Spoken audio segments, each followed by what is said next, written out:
एक सेठ से लक्ष्मी जी रूठ गई। जाते हुए बोली, मैं यहां से जा रही हूं, अब मेरी जगह नुकसान आएगा, तैयार रहना, और अगर तुम जाते जाते मुझसे कुछ मांगना चाहते हो तो बोलो। सेठ बहुत समझदार था, बड़ी विनम्रता से बोला, माता नुकसान आ रहा है तो आने दीजिए, बस मुझे आप एक वरदान दीजिए कि मेरे परिवार में हमेशा सुख शांति बनी रहे। लक्ष्मी जी मुस्कुराई, तथास्तु कहा और वहां से चली गई। अब उस सेठ की 4 बहुएं थी। कुछ दिनों बाद सबसे छोटी बहू खिचड़ी बना रही थी। उसने खिचड़ी में नमक डाला और अपने काम में व्यस्त हो गई।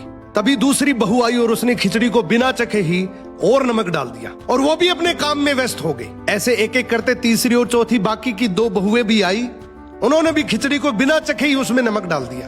अब रात को सबसे पहले सेठ खाना खाने बैठा।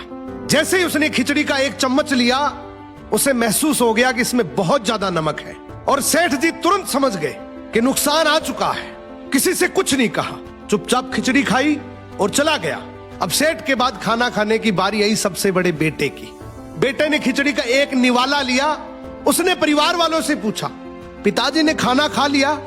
उन्होंने कुछ कहा? तो बाकी सबने जवाब दिया, हाँ पिताजी ने तो खाना खा लिया, लेकिन किसी से कुछ नहीं कहा। तो बड़े बेटे ने भी चुपचाप खिचड़ी खाई और चला गया। ऐसे ही करके परिवार के बाकी सारे सदस्य एक एक करके आए, अपने से पहले वालों के बारे में पूछा, कुछ नहीं कहा, चुपचाप खिचड़ी खाई और चले गए। अब रात को सेठ जी सो रहे थे, सपने में नुकसान आया और हाथ जोड़कर बोला, भाई मैं यहां से जा रहा हूं, मैं यहां नहीं रह सकता। तो सेठ जी ने पूछा, क्यों, क्या हो गया?